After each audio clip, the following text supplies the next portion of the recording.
La reine Sonja et la princesse héritière Mette-Marie ont représenté la famille royale norvégienne aux funérailles de Kim Mefrel.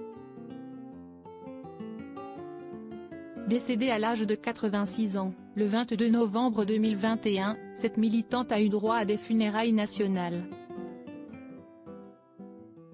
Les funérailles de Karen Christine Frell ont eu lieu le 6 décembre dernier.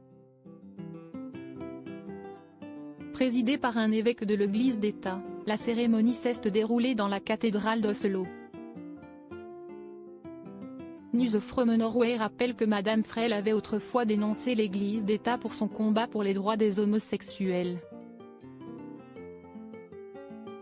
Lors de son discours, l'évêque Kari Wetterberg a dit en souriant « L'amour et la bienveillance entre homosexuels n'étaient ni dangereux, ni mystiques ».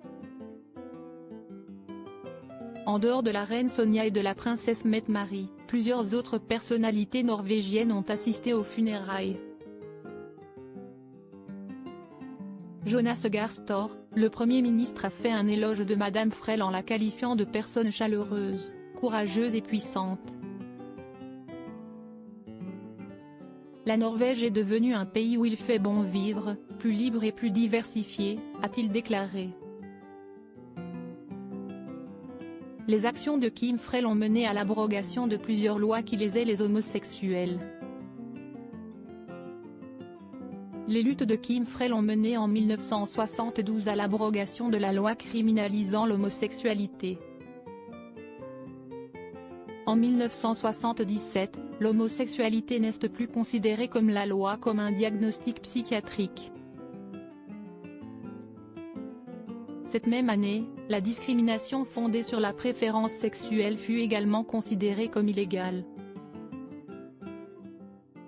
Un autre hommage est prévu pour Kim Frell l'année prochaine. Les funérailles du Kim Mefrel, assistées par les hautes personnalités norvégiennes, étaient diffusées en direct à la télévision nationale.